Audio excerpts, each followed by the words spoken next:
поначалу в этой работе все интересно, кажется. Ты там побываешь, то поделаешь, это поделаешь, где-то что-то тебя выбесит, где-то тебя наоборот обрадует. Люди бывают разные попадаются на магазинах. С кем-то поржешь, с кем-то погрустишь. Бывает вообще недовольные вечно, не знаю, что они, на жизнь обиженные, наверное. Ну, есть такие. Ну, вот на примере даже вот моей работы, да, сами видите, у меня бывают сложности, такая работка интересная. Но я же иногда шучу, я с вами ездил, балдею. Я вот, ну, у меня бывают такие ситуации, это кошмар, просто приезжаешь, и потом вообще не до смеха, но ты все равно сидишь, угораешь. Знаете, вот, наверное, вот что тяжело в жизни, как бы, я вот сталкивался тоже с этим. Я не мог определиться с работой, какая работа мне больше интересна. Не просто там метаться, там, лишь бы, чтобы деньги подработать. Вот. Также хочу вам сказать, что так как я еще в этой теме блогерства, я еще как бы сам учусь, тренируюсь, понимаю, что к чему, смотрю там, что люди, как они, ну, что вам нравится, что не нравится. Вот, поэтому, может, первые ролики покажутся как-то такими, какими-то, может, банальными, какими-то занудными. Только вас, может, удивляешь и сам удивляешься. Так что, еще раз всех с Новым годом. Здоровья, счастья, позитива, чтобы все у вас было классно.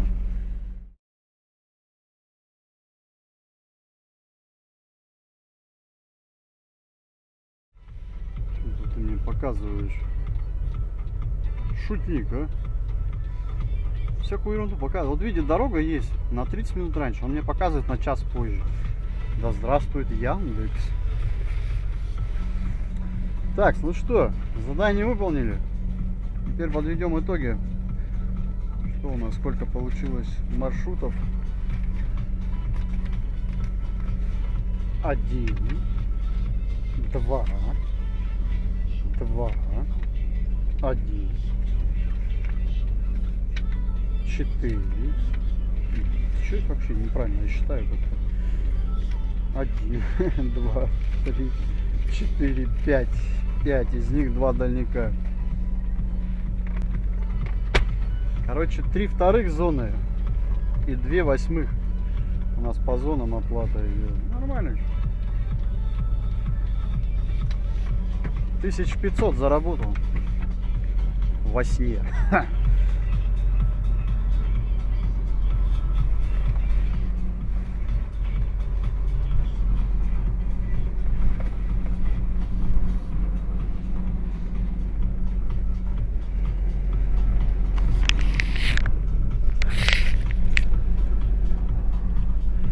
Не, если как бы оплата... Так, что-то походу у нас опять обманывают. Я не хочу так ехать. Этот маршрут не в моем вкусе.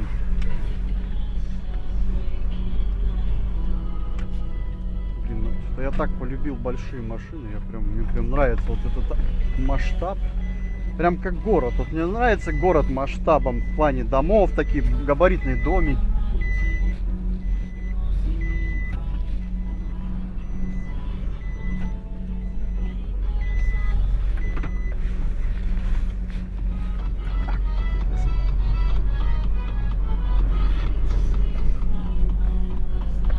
О, я, кстати, его помню, этого человека.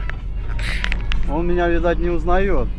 Мы с ним в Озоне вместе работали. Я же в Озоне работал, тоже вот на такой же газели. Да ты заколебала меня. Давай нормальный маршрут. Я тебя уволю сейчас. И тебе за что зарплату плачу?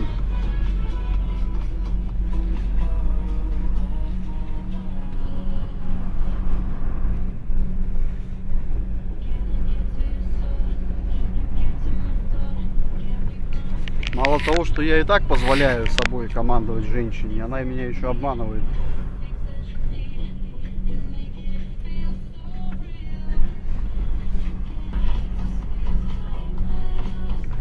Блин, надо что-то покушать.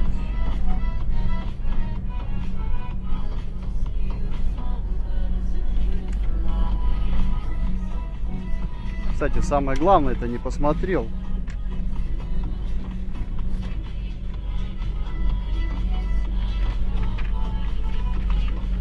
Возврат стоит на час. А, ну нет, не на час. Короче, до 2 часов 15 минут я должен, типа, вернуться на базу, разгрузиться. Ну, я поеду покушаю, как бы. Мне надо покушать. Вот. А там потом разберемся. Я задание сделал. Я заслужил обед. Да, я заслужил обед. 30 декабря 2024 год. Вы на канале РТС Сибирь. Рубрика «Глазами водителя». Время 13 часов дня почти. Я выполнил очередной рейс из 5 магазинов по городу Новосибирску. Магазины «Пятерочка», логистика X5 транспорт, машина 10-тонник. Еду обратно. Вот. И сегодня наконец-то, да, у меня сегодня 5-й день работы. Я сдаю сегодня машину и иду на выходные на 5 дней. Отмечаю Новый год. 4 января снова я в дорогу. 5 дней отрабатываю и ухожу в отпуск. Добро пожаловать в РТС Сибирь.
Что за зомби, я не понимаю. Ну, блин, вот вы видите, машина едет. Вот, это вот вам пример людей, которые вот вообще, вот они не смотрят по сторонам. Вот они смотрят, у них светофор, все, надо перейти дорогу. Блин, 10-тонник поворачивает, дайте проехать, ё-моё. Нет, вот надо вот прям, только светофор переключился, и надо вот лезть под машину. Ну, я считаю, для меня это вообще полный бред, нельзя так себя вести. Это вот знаете, как оно работает? Один пошел и все за ним, вот и все, нельзя так делать. Не ходите за всеми, будьте сами собой, вот так сказать. Сам за себя будь, сам самим собой, не надо быть стадом.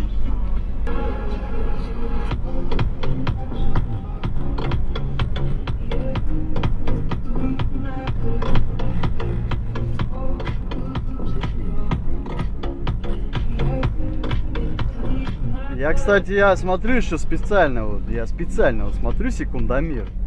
И вот думаю, пропустят ли они меня? Нет. Я уже, кстати, был готов тормозить. Я почему смог притормозить? Потому что я был готов к этому. Я просто уже изучаю, вот сколько уже ездю, я изучаю поведение вот этих пешеходов, водителей, как они себя ведут на дороге. Ну, я вам скажу так, каждый пятый творит дичь просто, что на пешеходнике, что на дороге. Статистика все выше и выше идет, к избранным, так сказать. Вот, не, ну оно на самом деле так и есть. Просто я как бы уже на дураков внимания не обращаю. Ну, а их очень много. Их с каждым днем все больше становится. Особенно вот права вот тем, кому выдают. Я не знаю, где там касса это. Почем они там, сколько ценник прав сейчас. Также продаются за 30 тысяч, наверное. Хотя нет, сейчас время, сейчас же инфляция. За полтинничек, да, можно купить. Смотрите, какая интересная ситуация получается. Вот пешеход идет по светофору на зеленый свет. Допустим, человек, ну, не успевает дойти, загорается уже желтый, идет красный. Что, мне его давить надо? А, ну да, нельзя. Уголовная ответственность. А если я еду на свой свет и не успеваю проехать поворот? То есть меня пропустить никак нельзя, да? Надо обязательно лезть ко мне под колеса. Логично. Ну вот, пожалуйста. Вот это и есть логика. Ну, то есть мы, водители, должны пропускать пешеходов, когда они не успевают на зеленый. А меня то, что я маленько вот не успел вот проехать, я должен резко тормозить, чтобы их пропустить. Так вот, ребятки, кто так делает, это вы по-свински делаете. Нельзя так делать. Надеюсь, вот это видео увидит тот, кто так делает. Вот, если вы так не делаете, ребятки, вам респект и уважуха, молодцы.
Заезжал на обед.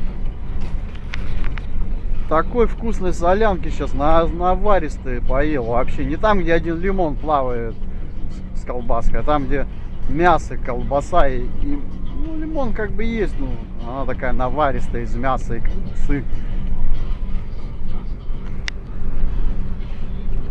В общем, классно пообедал. А то все манты, да шашлыки, да всякое вот это, блин, уже надоело. Хочется что-нибудь такое жидкое поесть. Не, я как бы в еде себе вообще никогда не отказываю, ребята. Вы что думали? Ха-ха, я для этого и работаю, чтобы еще и есть сытно и вкусно. Я что буду? Конечно, если я вижу шашлык, я его возьму. Если я манты вижу с рубленым мясом, вообще забираю сразу. Тут вообще только на мантах и сидел. Хватит уже манты есть. Пора уже на соляночку переходить, на шурпу.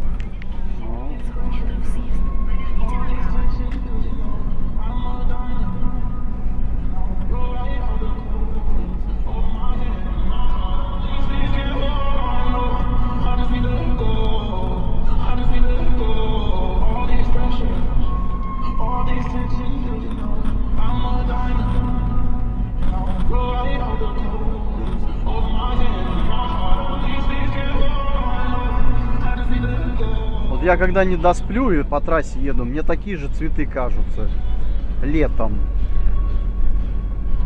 Как будто они за мной бегают. Это что за плакат такой был? Реклама, ну.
Было время когда-то, когда мне вообще тяжело было находиться на расстоянии от дома. Да, и тебя слушать надоедало вообще раньше конкретно. Вот, ну, настало время.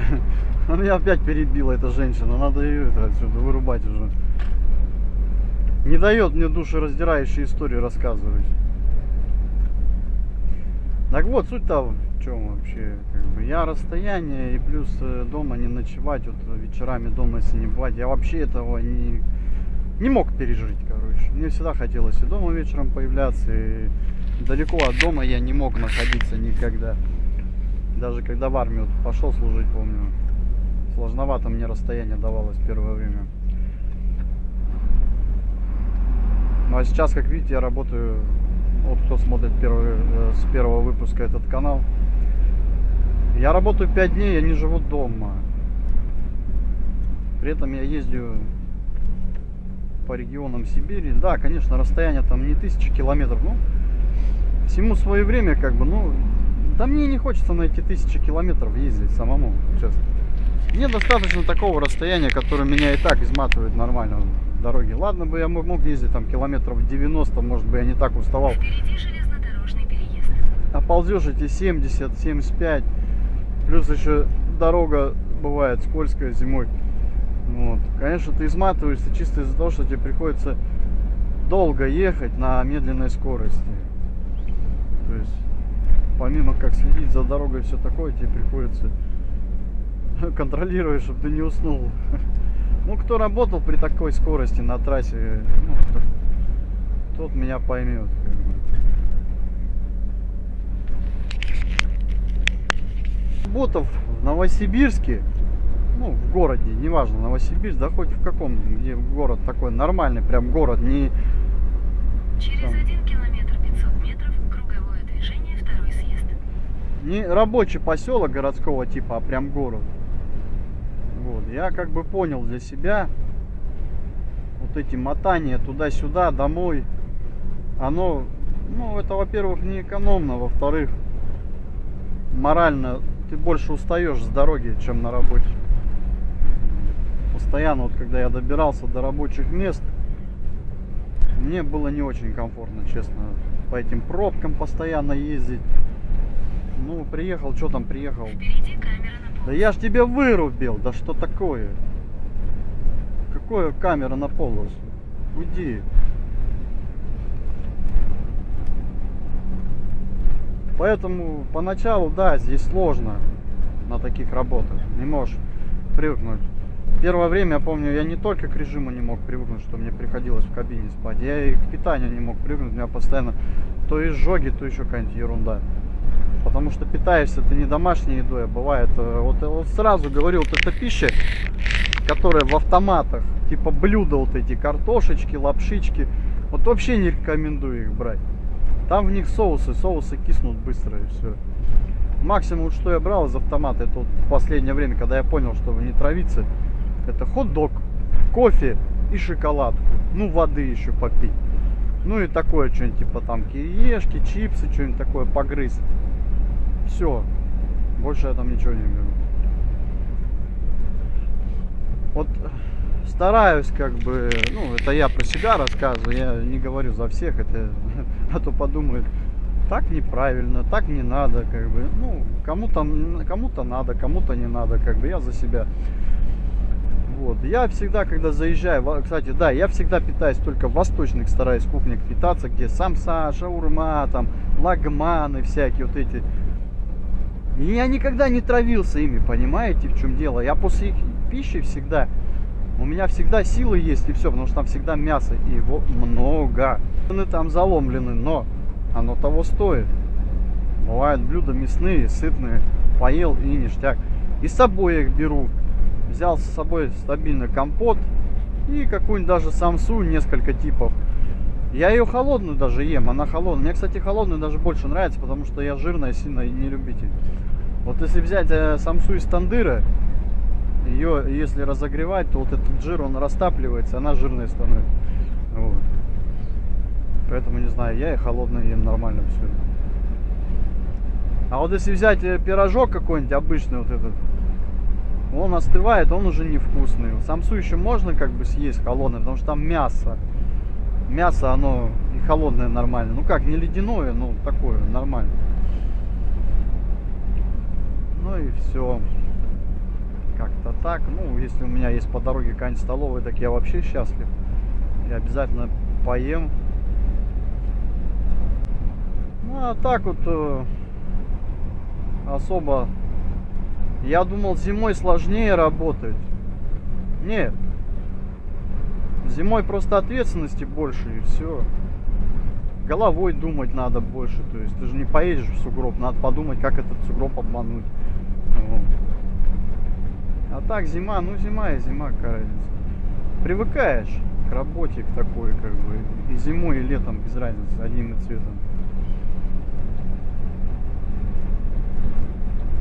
Просто мы вот люди, мы.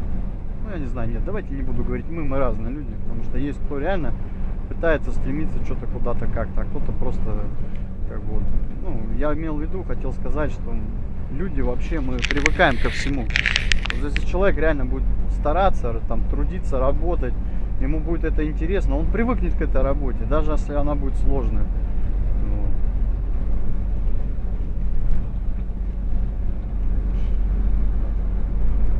Единственное, что я заметил, вот сейчас вот зимнее время, вот из-за вот этих приключений, да, день становится длинным для меня. Хоть даже оно и рано темнеет, и светлеет дольше, но все равно день до меня идет длинно. То есть вот эти 5 дней, они идут долго. Чисто из-за того, что вот сезон такой сейчас. И я, не то что я как бы скучаю по дому, мне даже кажется, я от него отвыкаю немного. Я приезжаю, прям нифига себе, у меня кажется, семья есть, все есть как бы. Так вот. Потому что я 5 дней, вот я реально 5 дней, я живу на работе, то есть в машине я 5 дней эти живу. Я и днем бывает сплю, и ночью сплю. Бывает вообще не сплю, только на следующие сутки сплю пару часов. Вот. Это не потому, что я не хочу там или что, это просто, ну, работа такая. Там тут все зависит не от меня, от планеров, как они распланируют. То есть от них зависит мой режим. Вот. Конечно, я могу все бросить, пойти спать. То есть, но я стараюсь как бы совместить приятное с полезным. Я стараюсь как бы и к магазину вовремя приехать, и себя с отдыхом не ломать. Но иногда дороги, они вынуждают, как бы, у тебя время сокращается, время отдыха сокращается.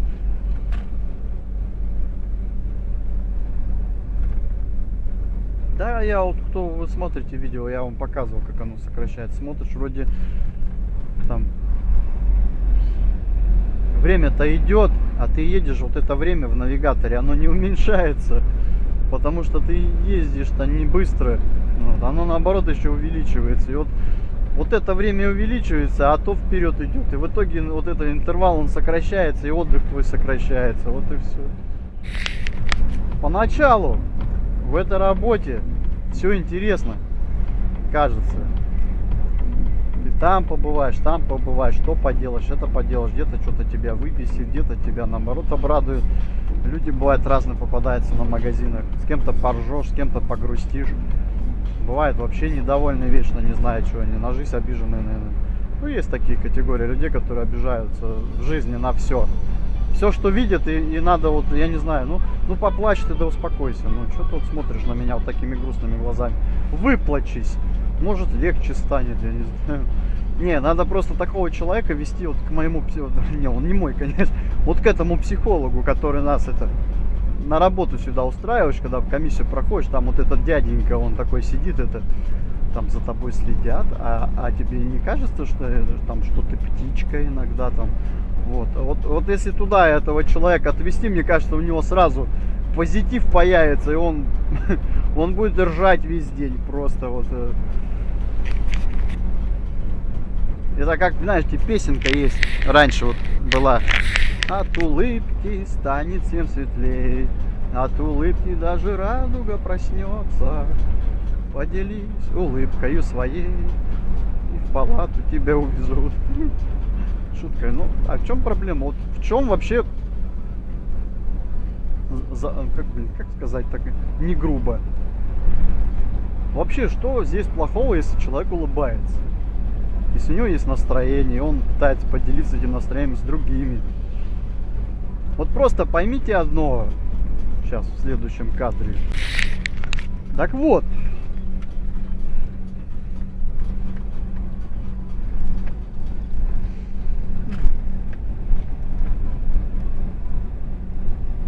Нет, вот когда вы увидите этих ребят, не смейтесь лучше, потому что они увидят вашу улыбку, и вам станет потом грустно.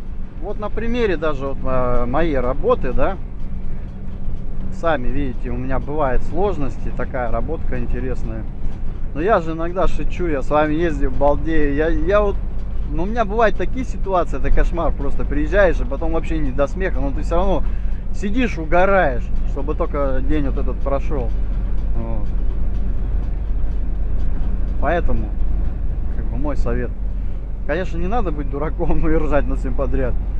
А стараться просто, ну, не знаю, относиться как-то к этому проще, понимать, что это твоя работа. Ну, конечно, ценить, уважать свою работу, если тебе она нравится. А если ты как в комнате пыток находишься, ну, блин, я тогда не знаю, как ты вообще работаешь на такой работе.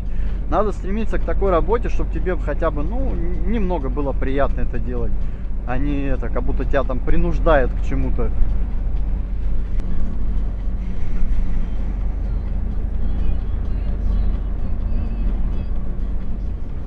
Я вот до контента, до того, как канал создал РТС, я тоже ездил такой, сильно погруженный какой-то, сильно какой-то такой, ну, слишком серьезно ко всему относился. И вот из-за этого мне как-то тяжелее даже, наверное, работать было.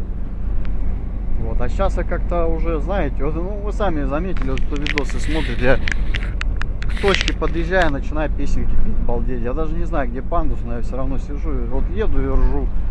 И мне вот уже без разницы, что там будет. Вот вообще без разницы.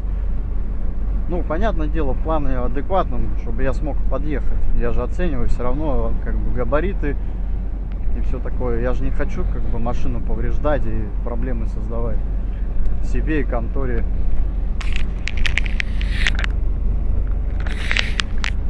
Поэтому как бы вот приезжаешь, смеешься, балдеешь, как бы, ну и время быстрее пролетает, и как-то, ну, в общем, ребята, позитива вам и все. Будьте проще. Понимаю, что тяжеловато бывает, как бы, и не только у вас, у многих. А то каждый думает, что у каждого тяжело по-своему, так сказать. Ты думаешь, что тяжело у тебя, а ты представь, что так же и у других тяжело бывает, и все. На то она и работа, мы работаем, как бы. Ну, есть, конечно, разный уровень работы. Кто-то просто сидит, время проводит, балдеет. Кто-то работает, фигачит. Ну, кто куда стремился, тот что и получил, то и получил. Вот. Ну, я вам как-то рассказывал насчет себя, что мне интересно. Мне не интересно эти офисы, вот это все. Я больше привык в движении быть. Ну, именно вот доставка — это мое. Не знаю, мне нравится на доставке. Просто машина, вот сколько я на этих машинах ездил, все-таки грузовая машина мне больше подходит, лично я считаю. Здесь я как в своей кабине сижу.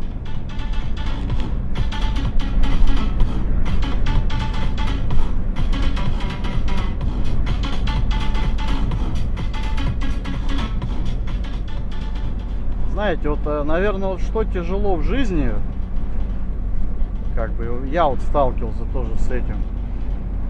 Я не мог определиться с работой, какая работа мне больше интересна. Не просто там метаться, там, лишь бы, чтобы деньги подработать.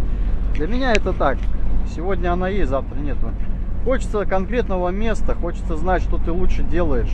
И быть уверенным, и как бы продвигаться в этой теме. Вот. Это может быть хоть что там. Кто-то в творчестве, кто-то там, допустим, что-то там, я не знаю, да даже за компьютером кто-то что-то создает или там. Ну, ладно, все ясно и понятно, о чем я имею в виду, как бы.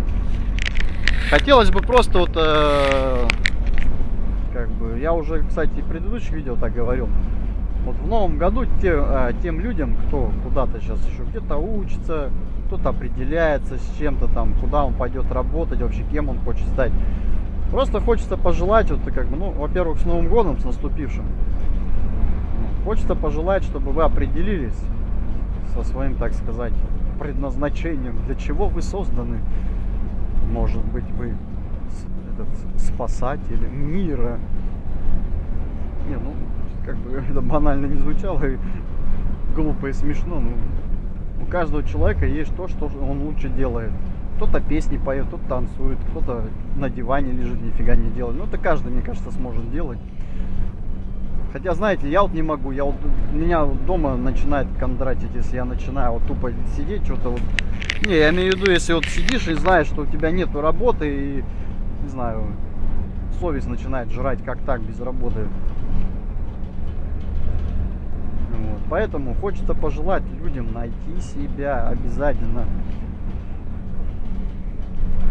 И в работе, и в хобби. Кстати, хобби — это тоже важно. Если у тебя есть хобби, ты, знаешь, будешь отдыхать от работы. То есть надо, чтобы у человека была работа, допустим, заработок, да? Чтобы жизнь, так сказать, сладче казалась. Когда есть деньги, жизнь сладче кажется, да. Человеческая жизнь сладче кажется. Потому что, ну, придумали человеки деньги, без этого никуда. Вот, это как бы первое.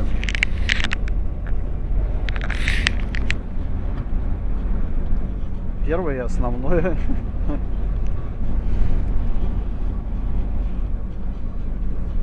Ну, в общем, посыл поняли, да? Суть вот в этом именно.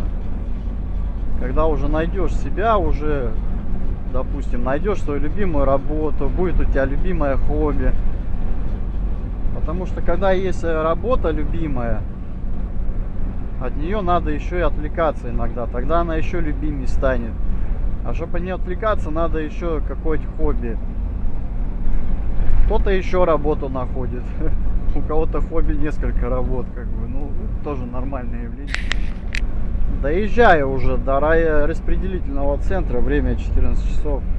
Дата 30 декабря 24 год. Так вот, остановились на хобби. Не, хобби должна быть не работа, ребята. Ну, работа это работа. Не надо никогда равнять хобби и работу. Ну, просто некоторые маленько это... Хобби, я считаю, это человек должен отдыхать. Отдыхать, что-то делать. Ну, вот у него хобби разбиться нахрен. Ну, ушел бы вправо и все, не мучился бы. Вот. Есть и такие у людей хобби, как бы это. Так вот. Как всегда, камера у меня села, не договорила суть. В общем, желаю вам в новом году, те, кто еще не обрели там определенного, как сказать, места, кто ты вообще и чем ты вообще занимаешься в свободное время, чтобы было хобби любимое, чтобы была любимая работа, чтобы было как бы желание работать. Приходить работать, как бы. Да, согласен, это не так все сразу дается. У меня тоже было много работ таких, как бы. Сначала вроде все ништяк, а потом разочаровываешься. Это нормальное явление. Как бы, вот. Но хобби надо найти тоже стопудово. Чтобы было интересно чем-то заниматься. Там. Кто-то музыку любит слушать, кто-то там, допустим, фильмы смотреть. Это тоже хобби. Это отдых. Вот, когда совмещаешь, допустим, и хобби, и работу, у тебя и как бы и время приятнее идет. Вот чего я желаю, как бы. И тогда все будет уже, все остальное. Ну чё, мы уже подъезжаем к базе. Завершаю я сегодня уже день свой. 5-й день, на выходные пора.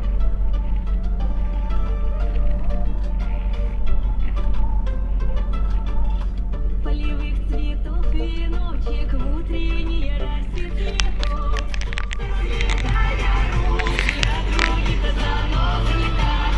Сколько мне еще годочка у кукушки поспрашать про любовь свою девичью на ромашке погадать. Ключевой воды студеной в сотах свежего ветку. В чистом поле темной ночью в небе звездном утону. Матушка моя, белая березовика, для меня святая Русь, для других занозаника. Матушка земля, белая березовика, для меня святая Русь, для других занозаника.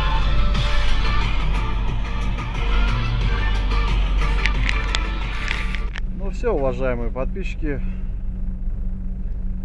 на этом этот рейс завершен, но не контент. Ожидайте следующих роликов. Наконец-то у меня скоро будет отпуск, я смогу полностью все видосы сделать. Вот. Просто хочется, чтобы вы все уже увидели, поняли вообще, что к чему. Вот. Также хочу вам сказать, что так как я еще в этой теме блогерства, я еще как бы сам учусь, тренируюсь, понимаю, что к чему, смотрю там, что люди, как они, что вам нравится, что не нравится. Вот, поэтому, может, первые ролики покажутся как-то такими, какими-то, может, банальными, какими-то занудными. Вот, то есть, постепенно будем усовершенствоваться, как бы стремиться к лучшему. Вот. Просто оставайтесь на канале, как бы ждите контента, если вам интересно. Ну, а я постараюсь вас чем-нибудь удивить. Я не знаю, конечно, тут просто за руль уже садишься, выезжаешь, уже удивляешься сам. Не только вас, может, удивляешь, и сам удивляешься. Так что, еще раз всех с Новым годом. Здоровья, счастья, позитива, чтобы все у вас было классно. Вот. Ну и приходите почаще на канал РТС Сибирь. Всегда рад всем и новым людям. Рубрика «Глазами водителя». До новых встреч.